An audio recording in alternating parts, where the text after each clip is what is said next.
Chapter 14 Flutter Cow, the Butterfly Cow. We took off for Rainbow Valley. I was feeling good.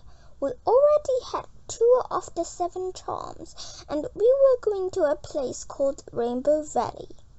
How bad could it be? Still, after many hours, Claus began to complain. My claws are killing me. If we have to walk much more, I'm going to turn into a real crab.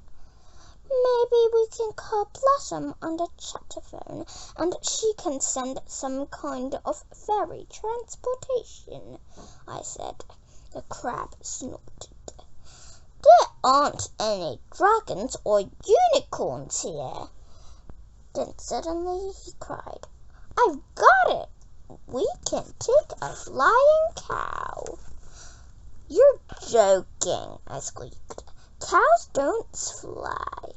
Tell that to the one right behind you. The crab chuckled. I turned around, ready to call the crab's bluff, and let out a shriek of surprise. Behind me, I saw the strangest sight. Yep, that's right, a flying cow. The cow was the size of an ordinary cow, with horns, hooves, and tail, but the rest of her was anything but ordinary. Her coat was white and dotted with sparkling, colourful spots. Around her neck was a chain of pink flowers, and on her back were giant, shimmering butterfly wings. She's perfect! Claus shouted. Hold on, I think I'll catch her with that lasso. But as soon as the strange creature realized that the crab was planning to catch her, she made a face at us and fluttered off. Then I had an idea. I pulled out the second charm and held it up to the cow.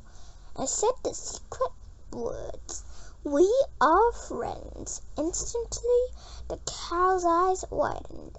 Well, move on over, friends. I'm coming in for a landing, she sang. Light as the breeze, the cow landed on the ground. Meanwhile, Claus produced a book from his shell entitled Creatures of the Kingdom of Fantasy from A to Z and beyond. He paged through it quickly, then read aloud. You must be Flutter Cow, the Butterfly Cow. That's me, Flutter Cow mooed. At your service, where are you headed? As Flutter Cow helped us climb onto her back, Claus consulted our map. We need to get the whatchamacallit, the medallion of the sun and the moon that's found in Rainbow. But before the crab could even finish his sentence, Flutter Cow took flight, heading straight for the clouds. Moldy mozzarella! That cow was as fast as a jetliner. I gripped on the horn for dear life. The cow continued to climb until we were right in the middle of a cloud. Then she slowed down so we could admire the moon and the stars that filled the sky. Of course, I had to open my eyes first, which were squeezed shut in fear. But once I did, I discovered that the night sky is a beautiful sight. During the flight, Flutter Cow told us all about how she turned from an ordinary cow into a butterfly cow. The story of Flutter Cow, the Butterfly Cow. It all began a long time ago, on a beautiful sunny day, there was a breeze waving through the grassy fields. I had just finished munching on some clover and was admiring the butterflies flitting around me. Oh, how I wished I could be as nimble as them, and how I'd love to be able to fly. The butterflies were colourful, delicate, and as light as a feather. I, on the other hand, was only black and white, and feeling like a big, huge, cow. Just then I heard someone shouting, "Help!" I looked around but didn't see anyone. I was about to lie down on the grass, but then I heard a shout. "Who can help the Queen of the Butterflies?" I turned and finally saw a butterfly caught in the middle of a large spider web. The butterfly had large, shimmering gold wings and a crown on her head made of tiny dewdrops. I knew right away I had to help. With the pat of a hoof, I destroyed the web and freed the butterfly. Once free, the butterfly queen flew up to me and asked, "What can I do for you, generous creature? You saved my life."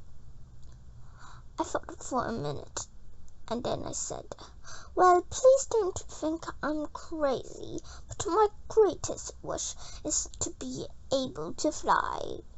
The queen smiled. "Your wish is my command," she said. Then she brushed my shoulders with her wings, causing some of her golden shimmer to follow me. Suddenly, from out of my back, two gorgeous, colorful wings sprouted. My coat became multicolored, and a chain of pink flowers appeared around my neck. "From now on, you will be called Fluttercow, the butterfly cow," said the queen. "You are a special cow. You can fly, and your milk will have 1,000 different flavors. And when you eat the flowers of this necklace, you will gain extraordinary powers that will make you invincible." Since then I have fluttered happily above the fields of the kingdom of fantasy.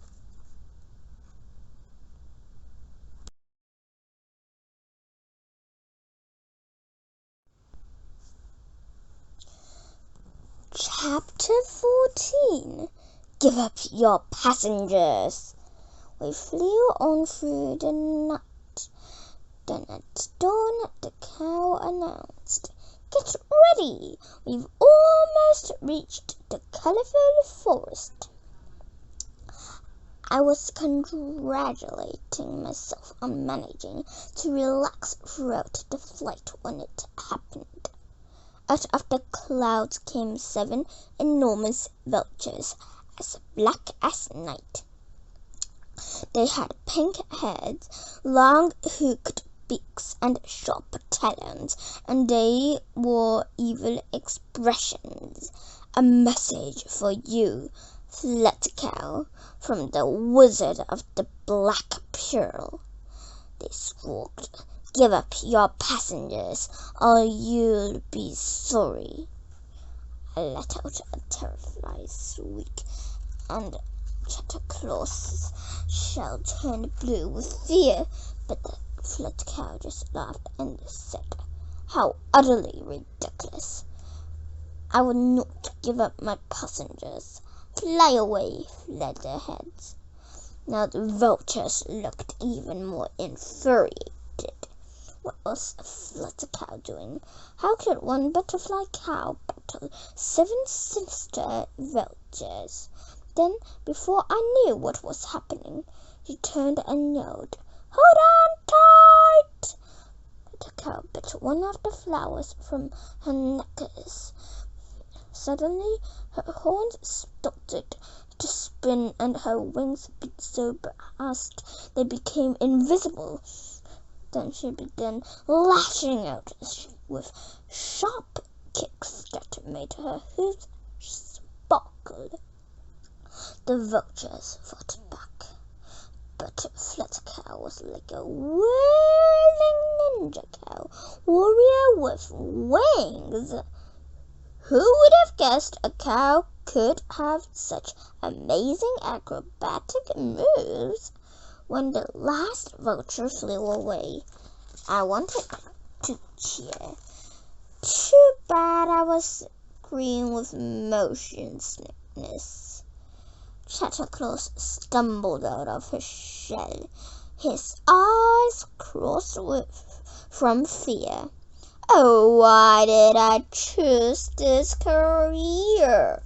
To think that I would be at the bottom of the sea, munching seaweed right now, he muttered to no one in particular. Then he shook himself and, clearing his throat, announced, "In the name of Blossom, the Queen of the Kingdom of Fantasy, I, Chatterclaws of the Seven Seas, her trusted messenger, congratulate you on this great victory over the Wizard of the Black Pearl's spies." He had barely finished his sentence when Fluttercow plunged headlong towards the ground, mooing, "Get ready for landing." By the time we landed, my head was spinning and I was as green as a pickle. Instead of climbing off the cow, just like a noble knight, I slumped to the ground, snout first. Oh, how embarrassing! Meanwhile, Chatterclaws leaped off the cow and kissed the ground. "Oh, I'm alive! I'm alive!" he cried. "Holy